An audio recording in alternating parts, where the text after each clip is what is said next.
محترم سامعین السلام علیکم۔ میں ہوں محمد سجاد اور آج آپ کے سامنے ایک نئی کتاب لے کے آیا ہوں۔ آج جو میرے پاس ایک نئی کتاب ہے جس کا میں تعارف کروانے جا رہا ہوں اور جس کا خلاصہ ہم دیکھیں گے، یعنی اس کی کہانی دیکھیں گے۔ یہ کہانی ہے ٹرین ٹو پاکستان۔ یہ کتاب خشونت صاحب نے لکھی تھی انگریزی زبان میں، لیکن اس کا یہ میرے پاس جو ابھی ورژن ہے یہ اردو ترجمہ ہے۔ آپ دیکھ سکتے ہیں یہ اردو ترجمہ ہے اور یہ ڈاکٹر عرفان احمد خان نے جو لاہور سے تعلق رکھتے ہیں انہوں نے اس کا اردو ترجمہ کیا ہے۔ نہایت ہی آسان خوبصورت الفاظ میں اس کا ترجمہ کیا ہے اور بہت ہی دل نشین ان کا انداز ہے۔ تو آئیے دیکھتے ہیں کہ اس کہانی کے اندر کیا ہے۔ خشونت صاحب یہ 1915 میں اس کتاب کے مصنف جو ہیں یہ پاکستان میں پیدا ہوئے، ہڈالی پنجاب میں۔ یہ ایک گاؤں ہے، وہاں پہ پیدا ہوئے، لیکن اس کے بعد پھر تقسیم کے بعد ان کو یہاں سے جانا پڑا۔ تو انہوں نے تقسیم پاکستان کے دوران جو کچھ دیکھا وہ انہوں نے اپنے اس ناول ٹرین ٹو پاکستان میں بیان کر دیا۔ اس کے علاوہ بھی انہوں نے بہت سارے ناول لکھے، بہت ساری کتابیں لکھیں، لیکن یہ ناول بھی ان کو امر کر گیا۔ بہت ہی خوبصورت انداز بیان انہوں نے اپنایا تھا۔ اب اس کو دیکھتے ہیں۔ اس ناول کے شروع میں ہمیں پتہ چلتا ہے کہ منو مجرا ایک سرحدی گاؤں ہے جو دریائے ستلج کے کنارے واقع ہے، اور اس گاؤں کے پاس سے ایک چھوٹا سا ایک اسٹیشن بھی ہے ٹرین کا، اور ٹرینیں دن کے اور رات کے مختلف اوقات میں یہاں سے گزرتی ہیں، سواریوں والی بھی اور مال بردار ٹرینیں بھی۔ اب وہاں کی زندگی بڑی خوبصورت ہے۔ لوگ ٹرینوں کی آواز سے ہی اپنے اوقات کا تعین کرتے ہیں، اور ٹرینوں کی آواز سے ہی لوگ اپنے اوقات کو اپنے کاموں کے مطابق رکھتے ہیں۔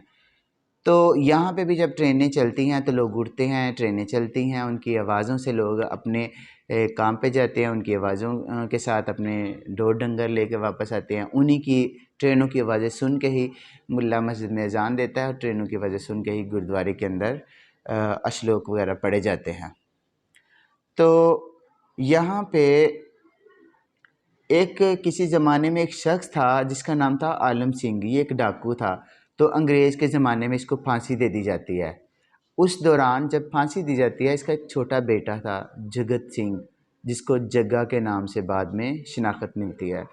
تو یہ جگہ بڑا ہو جاتا ہے اور پھر یہ اپنے باپ کے نقش قدم پہ چلنے لگ جاتا ہے۔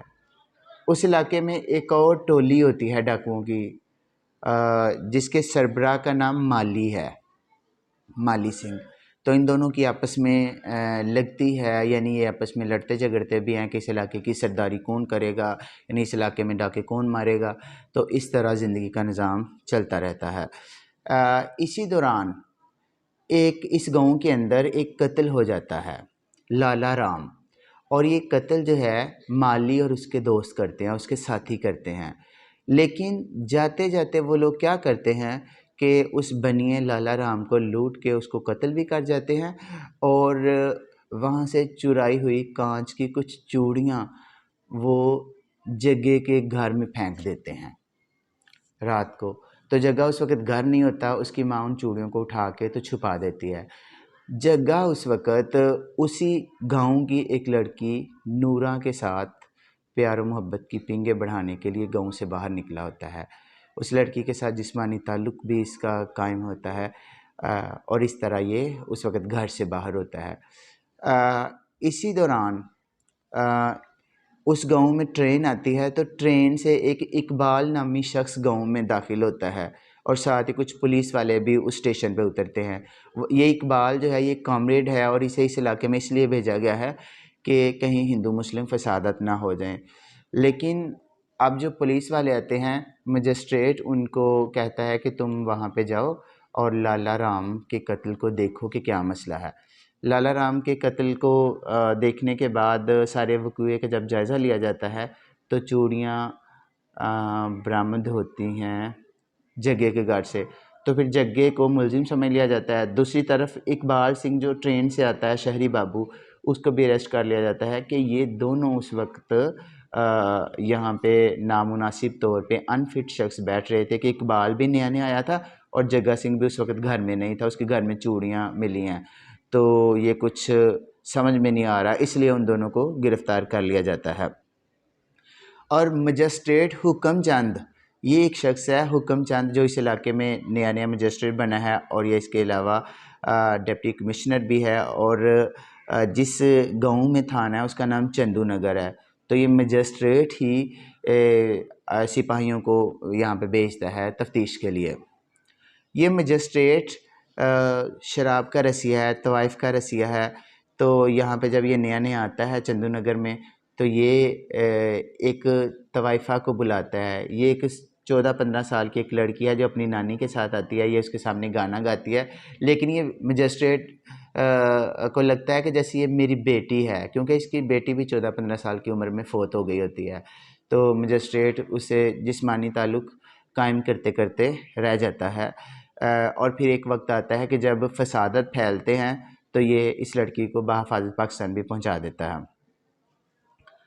اب مختلف علاقوں میں 1947 میں ہندو مسلم فسادات پھیلنا شروع ہو جاتے ہیں، اور یہ جو علاقہ ہے یہ بھی بچ نہیں پاتا، یعنی یہ جو منو مجرا کا گاؤں ہے اس میں بھی یہ افواہیں پھیلنا شروع ہو جاتی ہیں۔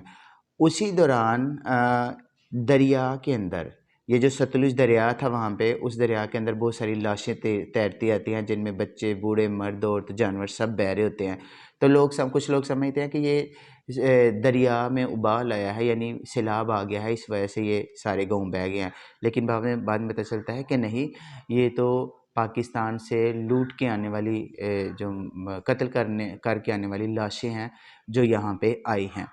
تو اس کے علاوہ ایک ٹرین آتی ہے پاکستان سے جس کے اندر ہزاروں کی تعداد میں سکھ قتل ہوئے ملتے ہیں۔ اب یہاں پہ جو مجسٹریٹ ڈپٹی کمشنر ہے حکم چند، یہ ٹرین کو دیکھتا ہے اور اس کو لگتا ہے کہ ہزاروں لوگوں کو بے دردی سے سکھوں کو مار دیا گیا ہے، تو اب سمجھ نہیں آتی کہ کیا کیا جائے۔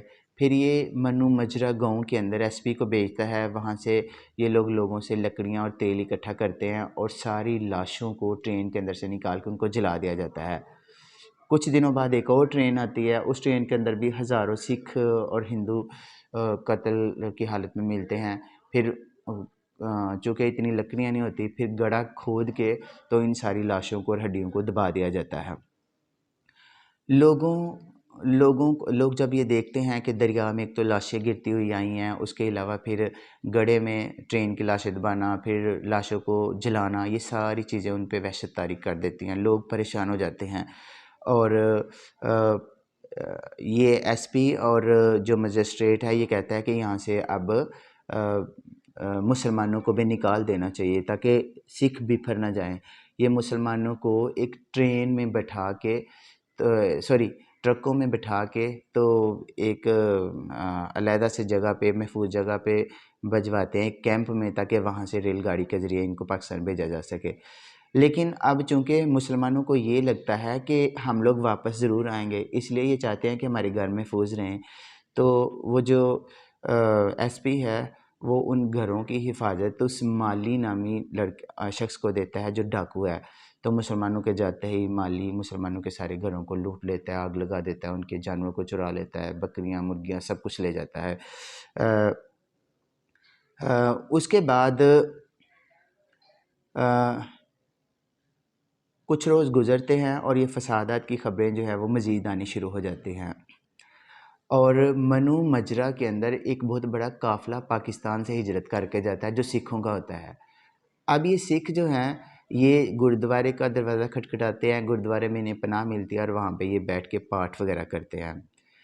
اسی دوران یہاں پہ ایک شخص آتا ہے اور یہ شخص آ کے سکھوں کو اس بات پہ ورگلاتا ہے، اکساتا ہے کہ دیکھو پاکستان میں تمہارے کتنے لوگوں کو قتل کر دیا گیا ہے اور تم آرام سے بیٹھے ہوئے، تمہیں بھی بدلہ لینا چاہیے، تمہیں ایک سکھ یا ایک ہندو مرنے کے بدلے 2 مسلمانوں کو قتل کرنا چاہیے، ایک گھر لوٹنے کے بجائے آپ کو 2 گھر ان کے بدلے میں لوٹنے چاہیے۔ تو اس طرح انہیں اکساتا ہے، 50-60 سکھ جو ہے وہ تیار بھی ہو جاتے ہیں اور اس طرح لوٹ مار کا سلسلہ ایک شروع ہو جاتا ہے۔ یہی شخص ان لوگوں کے ساتھ مل کے یہ بھی پلاننگ کرتا ہے کہ ہمیں ایسا کرنا چاہیے کہ ایک ٹرین کل جو ہے مسلمانوں کو لے کے پاکستان جا رہی ہے، تو ہمیں اس ٹرین پہ حملہ کر دینا چاہیے۔